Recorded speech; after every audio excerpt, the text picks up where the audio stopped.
بسم اللہ الرحمن الرحیم۔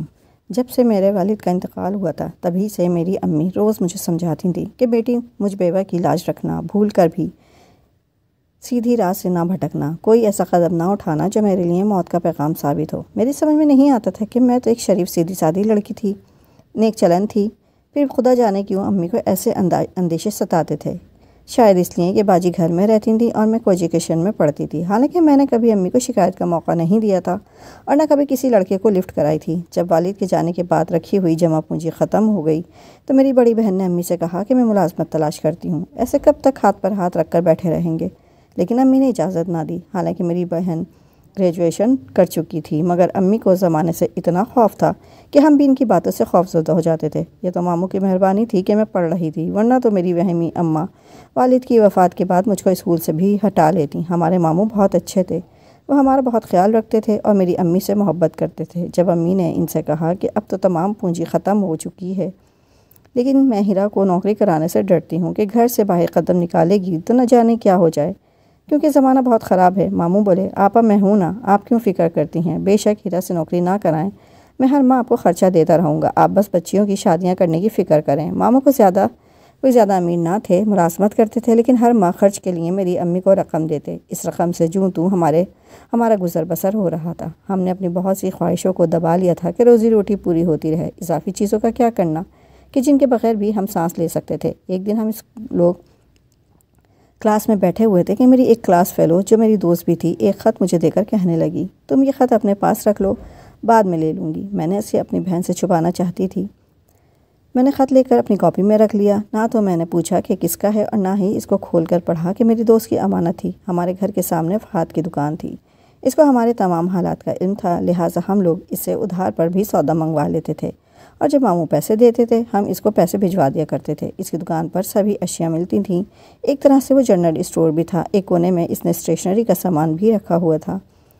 جب مجھے register, copy, pencil, ball pen وغیرہ کی ضرورت پڑتی تو قریب ہونے کی وجہ سے اس کی دکان سے خرید لیا کرتی تھی۔ اس روز بھی مجھے پین خریدنا تھا، کالج سے سیدھی اس کی دکان پر چلی گئی تو وہاں خط جو میری کاپی میں رکھا ہوا تھا وہیں گر گیا۔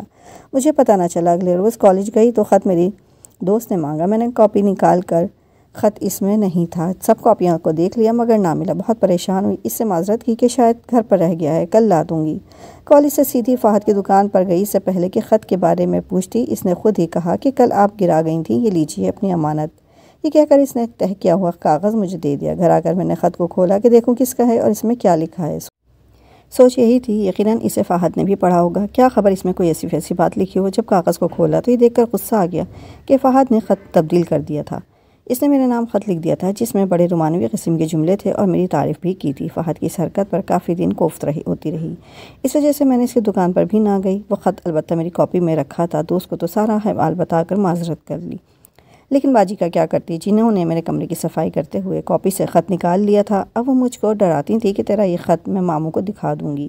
ماموں سے میں بہت ڈرتی تھی، لہٰذا اگلے روز مجھے فہد کی دکان پر جانا ہی پڑا۔ میں نے اسے کہا کہ تمہاری اس حرکت کی وجہ سے مجھے کتنی پریشانی اٹھانی پڑی ہے۔ اب تمہارا خط باجی کے پاس ہے اور جب ماموں آئیں گے تو وہ ان کو ضرور دکھائیں گی۔ بجائے پریشان ہونے کے وہ ہنسنے لگا، بولا، بس اتنی سی بات پر گھبرا گئی ہو، پریشان مت ہو، وہ ایسا ہرگز نہیں کریں گی، وہ محض تمہیں دھمکا رہی ہیں۔ بہرحال کیا کرتی، اس کو برا بھلا کہہ کر واپس آ گئی۔ اس نے مجھ سے معافی مانگی مگر میرا غصہ ٹھنڈا نہ ہوا۔ اس کے بعد کافی دن تک میں فہد کی دکان پر نہ گئی، لیکن پھر ضرورت کی چیزوں کی خاطر جانا ہی پڑا کہ گھر کے نزدیک یہی ایک دکان تھی۔ دکان پر دوبارہ جانے سے جھجک ٹوٹ گئی۔ اس نے بھی معافی مانگ لی اور میری سہیلی والا خط بھی دے دیا۔ میں نے دل صاف کر لیا، یہ بھی مجبوری تھی کہ ادھار سودا اس سے لیتے تھے۔ بعض دفعہ ایسا بھی ہوتا تھا کہ ایک پیسہ بھی گھر میں نہ ہوتا اور مہمان آ جاتے تو میں دوڑ کر جو سامان چاہیے ہوتا لے آتی۔ اس نے ادھار سلف دینے پر کبھی انکار نہ کیا تھا۔ وہ مجھے اچھی لڑکی سمجھتا تھا اور میں بھی اس کو اچھا انسان سمجھتی تھی۔ کبھی اس نے بدتمیزی والی بات نہیں کی۔ شاید اس خط میں کچھ ایسا لکھا ہوگا کہ اس کو یہ جرأت ہوئی۔ بعد میں نے اسے بتا دیا تھا کہ میرا نہیں، میری سہیلی کا خط تھا، تو اس نے غالباً یقین کر لیا کیونکہ اب وہ پہلے جیسا سیدھا سادہ شریف بن کر پیش آنے لگا۔ میں بتاتی چلوں گی، میری منگنی ماموں نے اپنے ایک رشتہ دار کے بیٹے اذلان سے بچپن میں کر دی تھی۔ میری منگنی کل فہد کو نہیں تھا۔ ایک روز اس نے مجھ سے کہا کہ میں عید کا موقع ہے، جی چاہتا ہے تم کو کوئی تحفہ دوں، کیا قبول کر لو گی؟ ناراض تو نہ ہوگی؟ اس نے یہ بات اس طرح لجا کر کہی کہ میں نے کہہ دیا، اچھا دے دو، میں ناراض نہیں ہوں گی۔ کہنے لگا، وعدہ کرو کہ ناراض نہ ہوگی۔ ارے بھائی، تحفے میں ناراض ہونا کیسا؟ اگر کوئی لے تو ٹھیک، ورنہ نہ لے، ناراضگی کا کیا ذکر ہے؟ تب اس نے کہا اچھا اپنی کلائی آگے لاؤ۔ میں نے کلائی آگے کر دی۔ میں ابایا پہنے ہوئے تھی۔ اس نے ابایا کا بازو ذرا سا کلائی سے ہٹایا اور جلتا ہوا سگریٹ جو اس کی انگلیوں میں تھا آنن فانن میری کلائی میں گاڑ دیا۔ میں بلبلا رہی تھی مگر اس نے اس وقت تک میرا ہاتھ نہ چھوڑا جب تک سگریٹ کلائی کی کھال میں نہ اتر گئی۔ اگر دن میں دکان میں اس کا نوکر موجود نہ ہوتا تو میں شاید چیخ پڑتی، مگر اپنی رسوائی کے ڈر سے ضبط کیا اور آنسو پی لیے۔ وہ کہنے لگا مجھے معاف کر دینا، میرے خاطر تم نے درد سہا ہے، یہ میری ایسی نشانی ہے جو کبھی نہ مٹے گی، اسے دیکھ کر مجھ کو ہمیشہ یاد رکھو گی۔ اس کے ملازم کی موجودگی کی وجہ سے میں نے کچھ نہ کہا۔ اس بات کو اگر وہ باہر کے لوگوں سے بیان کرتا تو میرا بھی نام لیتا اور میں اپنا پرچار نہیں چاہتی تھی۔ سوچا بعد میں فہد کی دکان پر اکیلا ہوگا، اس کی خبر لوں گی۔ کلائی پر جلن کی وجہ سے میں وہاں ایک منٹ نہ رک سکی، گھر آ کر خوب روئی اور دل کا غبار نکل گیا۔ رات بھر اس بارے میں سوچتی رہی کہ فہد نے میرے ساتھ ایسا کیوں کیا۔ جوں توں سوچتی جاتی غم غصہ کم ہوتا جاتا، نہ جانے کیوں مجھ کو احساس ہو گیا کہ وہ چپ رہتا ہے لیکن چپ کے مجھ سے محبت کرتا ہے۔ محلے داری تھی، امی کی عزت کرتا تھا، اس لیے کچھ نہیں کہتا تھا، زبان سے اپنی محبت بیان نہیں کرتا تھا۔ آج میری کلائی جلا کر اس نے ظاہر کر دیا کہ اس کو میرے دل پر اختیار نہیں۔ تبھی امی کی بات تو یاد آنے لگیں کہ زمانہ خراب ہے، ہاں واقعی لڑکی لاکھ اچھی ہو مگر ٹکراؤ تو زمانے سے ہوتا ہے، اور زمانے میں کتنی خرابیاں چھپی ہیں یہ لڑکیاں نہیں جانتی مگر مائیں جانتی ہیں۔ ان دنوں باجی کی شادی ماموں کے بیٹے سے ہو رہی تھی، اس وجہ سے میرا روز بازار کا چکر لگتا تھا۔ امی کی ٹانگوں میں تکلیف رہتی تھی جس کی وجہ سے میں اکثر پڑوسن خالہ کے ساتھ چلی جاتی تھی۔ روز خالہ کی طبیعت ٹھیک نہ تھی، سوچا خود ہی چلی جاتی ہوں۔ باجی کے جوڑے درزی کو دینے تھے، درزی کی دکان بازار کے شروع میں تھی۔ میں نے بیگ میں کپڑے ڈالے، امی کو نہ بتایا کہ خالہ آج میرے ساتھ نہیں جا رہی، اور چپکے سے گھر سے نکل گئی۔ یہ جنوری کا مہینہ تھا، سخت سردی پڑی رہی تھی، آسمان پر صبح سے بادل آئے ہوئے تھے۔ ابھی میں آدھے راستے پہ تھی کہ بارش ہو گئی اور سیکنڈوں میں تیز سے تیز تر ہوتی گئی۔ مجھے کل سے کچھ حرارت محسوس ہو رہی تھی، سوچا بخار نہ ہو جائے، سر میں درد بھی محسوس ہو رہا تھا۔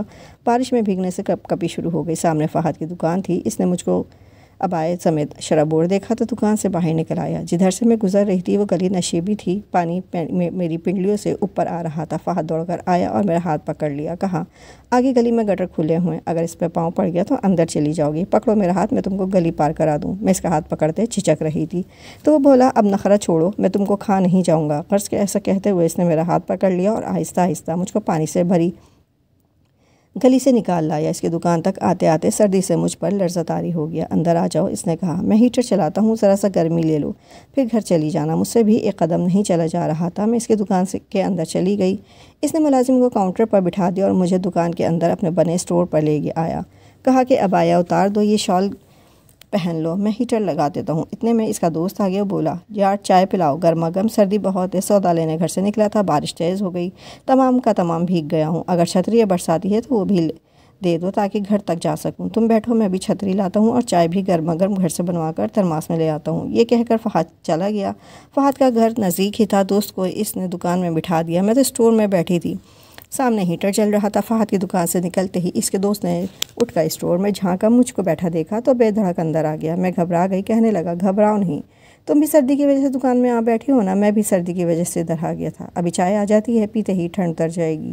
یہ کہہ کر وہ ہیٹر کے سامنے پڑے اسٹور پر چڑھ بیٹھا اور ہاتھ پاؤں تاپنے لگا۔ مجھ کو اس کا یہ بے تکلفانہ انداز بہت برا لگا مگر چپ تھی، مجبوراً خاموش بیٹھی رہی۔ سوچا 2-4 منٹ اسے برداشت کرنا پڑے گا، میرے کہنے سے تو یہ دفعہ نہیں ہوگا اور نوکروں کے کان کھڑے ہو جائیں گے۔ اس کے اسٹور میں داخل ہوتے ہی میں نے شال سے منہ ڈھانپ لیا تھا۔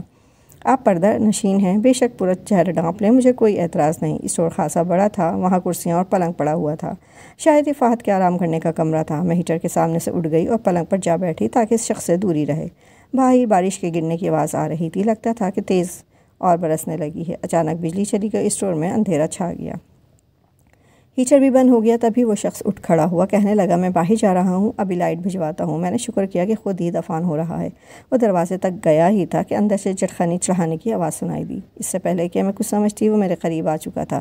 تبھی اس نے میرے منہ پر ہاتھ رکھ دیا اور ایسی گھٹنا گزر گئی کہ جو عمر بھر کا روگ ہو گئی۔ اس سے پہلے کہ میرے حواس درست ہوتے وہ دروازہ کھول کر جا بھی چکا تھا۔ اس کے جانے کے تھوڑی دیر بعد فہد چائے کا تھرماس لے کر آ گیا۔ نوکر نے اس کو بتا دیا کہ آپ کے دوست ابھی چلے گئے ہیں۔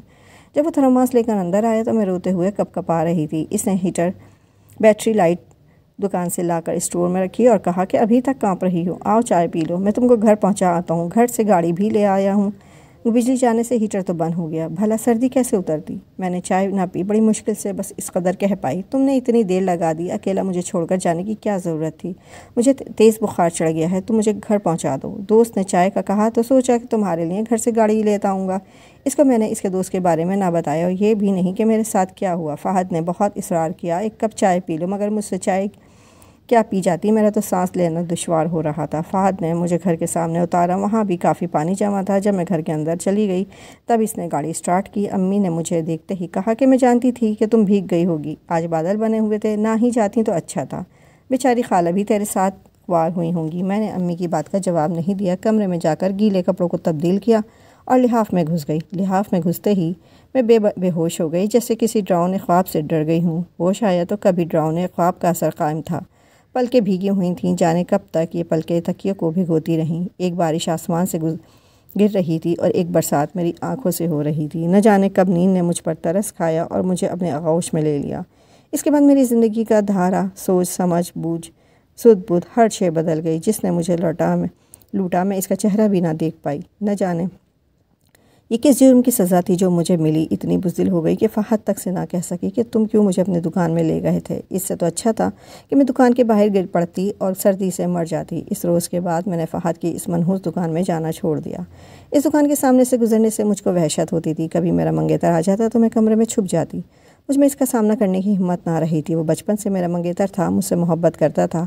وہ اور میں کئی بار گھر میں اکیلے بھی رہے تھے، لیکن کبھی اس نے میری آنکھ سے نہ دیکھا۔ وہ مجھ کو اپنی عزت سمجھتا تھا۔ وہ حیران تھا کہ اس کو کیا ہو گیا ہے۔ وہ دن بھی آگے جب میں نے اپنے اندر تبدیلی کو محسوس کیا۔ میرے منگیتر نے مجھے دیکھا تو تاڑ گیا کہ کوئی غیر معمولی بات ہو چکی ہے۔ امی سے کہا کہ چلیے میرے ساتھ ہم ہینا کو ڈاکٹر کے پاس لے چلتے ہیں، مجھے یہ بیمار لگتی ہے۔ امی اس کی باتوں میں آ گئیں اور دونوں اصرار کر کے مجھے ڈاکٹر کے پاس لے گئے۔ ڈاکٹر نے مجھ کو دیکھنے کے بعد امی سے کہا کہ دیر مت کرو اور اس کی جلد شادی کر دو، یہ ہی آپ لوگوں کے حق میں بہتر ہے۔ گھر آ کر میرے منگیتر نے مجھ سے پوچھا کہ کیا بات ہے، کیا تمہارے ساتھ دھوکہ ہوا ہے، تم کو کس نے برباد کیا ہے؟ میں نے زبان نہ کھولی تو اس نے مجھ سے شادی سے انکار کر دیا۔ امی کو بڑا صدمہ ہوا، بلا وجہ پوچھتی رہیں مگر اس نے وجہ بھی نہ بتائی۔ اب ماموں کے ایک دوست کی معرفت میرا ایک اور رشتہ آ گیا۔ ماموں میرے منگیتر کے انکار کی وجہ سے غمزدہ تھے۔ انہوں نے مجھ سے پوچھا کہ یہ دوسرا رشتہ آیا ہے، آدمی شریف اور خوشحال ہے مگر عمر میں تم سے 13-14 سال بڑا ہے، تم کو اعتراض نہ ہو تو ہم اس کو ہاں کہہ دیں۔ میں نے جواب دیا، آپ جو فیصلہ کریں گے مجھے منظور ہوگا۔ ماموں اور امی نے جھٹ پٹ مجھ کو اس شخص سے بیاہ دیا کہ کیا خبر اور رشتہ کب ملے۔ شادی کی رات میں ڈری سہمی بیٹھی تھی کہ اب میرا کیا بنے گا۔ میرا دولہا نے گھونگھٹ اٹھاتے ہی کہہ دیا، میں شادی کے قابل نہ تھا مگر امی کی وجہ سے مجبوراً شادی کرنا پڑی۔ تو میرا یہ راز کسی پر ظاہر نہ کرنا۔ میں نے وعدہ کر لیا کہ میں کبھی آپ کا راز فاش نہیں کروں گی۔ میں نے اس پر رحم کیا تو اس نے بھی مجھ پر رحم کیا اور میرا راز کسی پر ظاہر نہ کیا، کیونکہ میں نے اپنے اوپر گزری قیامت کا واقعہ اس کو بتا دیا تھا۔ اس نے کہا، میں تم کو عمر بھر اولاد نہ دے سکتا تھا مگر خدا کے کاموں میں کسی کا دخل نہیں۔ عورت پھر عورت ہوتی ہے، وہ ماں بنتی ہے تو سب کچھ بھول جاتی ہے۔ میں بھی اپنے بیٹے کو پا کر اپنی بھول کو بھول گئی، لیکن یہ میری بھول نہ تھی، میں مجرم تھی اور نہ گناہ گار۔ جو مجرم تھا مجھے یقین ہے کہ وہ ضرور خدا کی پکڑ میں آیا ہوگا۔ میرے لیے تو خدا نے میرے شوہر کو فرشتہ بنا کر مجھ سے ملا دیا، جس نے مجھے اور دانیال کو قبول کر لیا۔ سو ہم دونوں نے ایک دوسرے کا بھرم رکھا۔ میری ساس ہماری شادی کے چند ماہ بعد وفات پا گئیں۔ میرے شوہر نے 18 سال تک دانیال کا خرچہ اٹھایا، پھر وہ بھی وفات پا گئے۔ امی بھی اللہ کو پیاری ہو چکی تھیں مگر میں دانیال کے سہارے زندہ ہوں، اس کے لیے جیتی ہوں۔ نہ جانے ہم لڑکیوں کی تربیت پر تو زور دیتے ہیں، لڑکوں کیوں اس سے محروم رہ جاتے ہیں۔ میری غلطی یہ ضرور تھی کہ مجھے سیدھا گھر جانا چاہیے تھا، نہ میں فہد کی دکان پر جاتی، نہ یہ سب ہوتا۔